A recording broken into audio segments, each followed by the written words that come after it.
Hello, everybody. My name is Graham Elwood, and you are watching The Political Vigilante. Thank you for joining us. We go live 4 or 5 days a week. Every Monday, we are live on Rockfin.com, blockchain cryptocurrency platform. Support us there. They don't censor us like YouTube. They don't tell us, they don't pull videos down. They let us say whatever we want. It's a fantastic platform. Please join us. So I talk a lot on this show about the environment. And what I try to find, we all know the environment's bad. We know it's collapsing. We're watching it collapse in real time. We're watching California, Oregon, and Washington have horrific fires. We have climate refugees in America right now.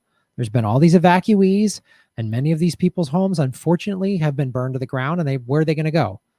Some people are going to be able to get back in their homes. A lot of people aren't. And it's gnarly. So the question is, what do we do? Vote for Joe Biden. Well, good luck. Like, hoping the Democrats stop being evil and corrupt and really fight the Republicans. Good luck. That's not going to happen. So I always look for solutions. And here's a new one. And this is actually a documentary that I believe Rosario Dawson is involved with. I'm going to show you the documentary trailer and then go into what it's talking about.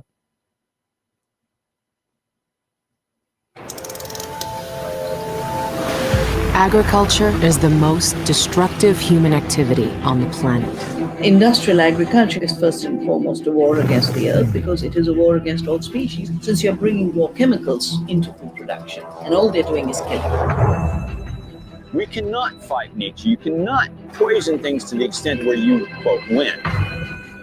It's a challenge to live in a world where our government cannot be counted on to defend us from an industrial food system that's actually making us sick. Hopefully soon the planet will change. People should really learn about how to help your community and help yourself in life. You can grow 100% organic, nutrient-dense food at warp speed, basically. The stuff will grow anything. There is a secret here that we've got to unlock. Complexities of galactic proportions.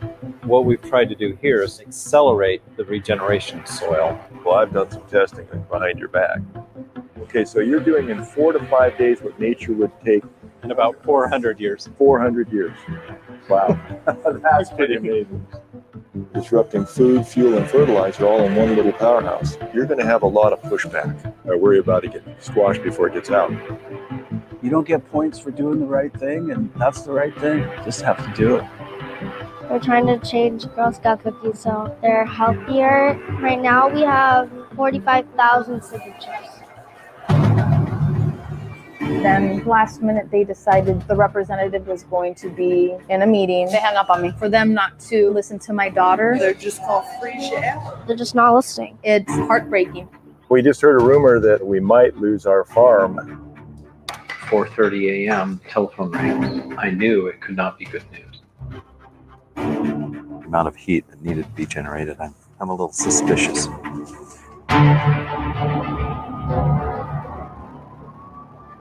To say that we care about the future of this planet, to say that we care about the survival of our species, and to not take action is simply no longer an option. The rule of evolution of those organisms that can adapt to change triumph. Those alert enough among us are obligated to help. We have to keep going. We have to keep pushing forward. We need to stop playing games and start saving the planet.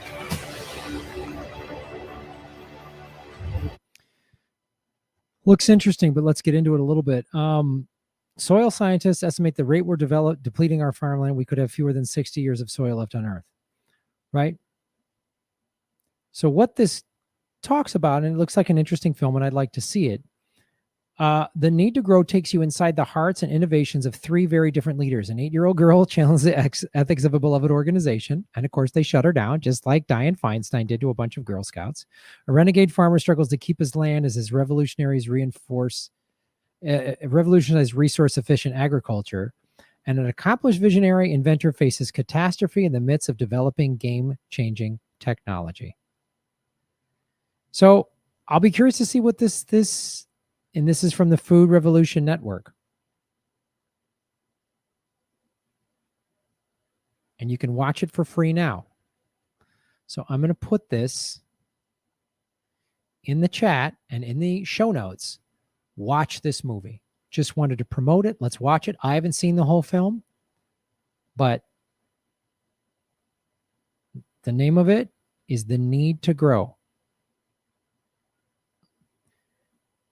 And it's got solutions. That's the thing I like to talk about on this show.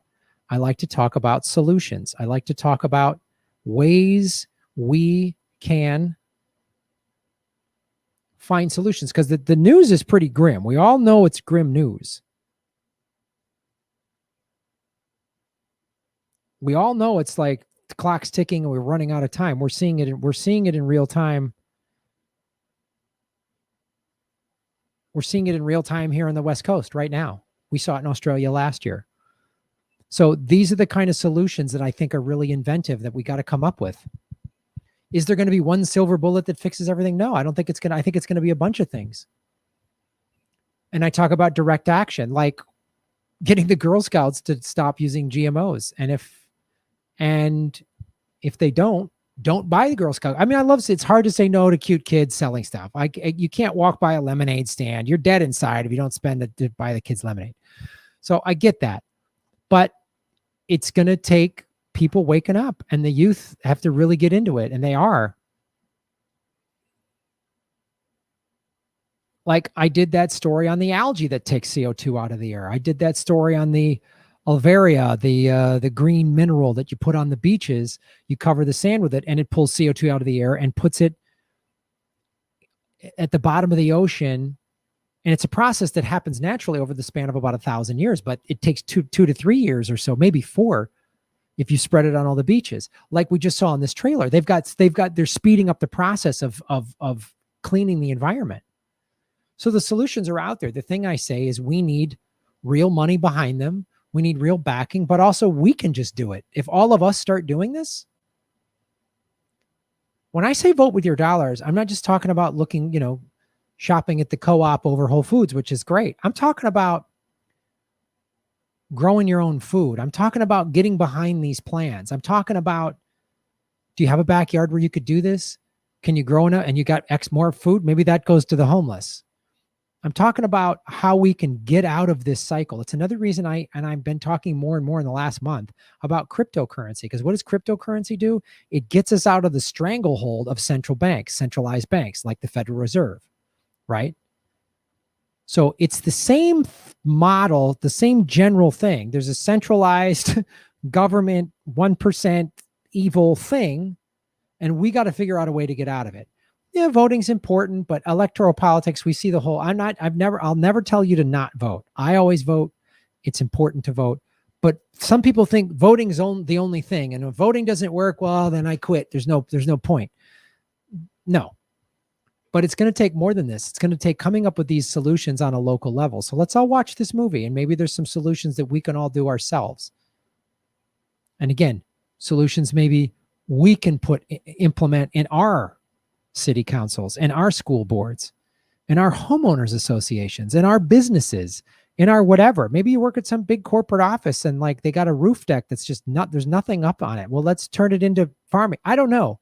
Let's watch this doc and let's get more information. And I like something that focuses on solutions, because that's what I try to do on this show. Thanks for watching.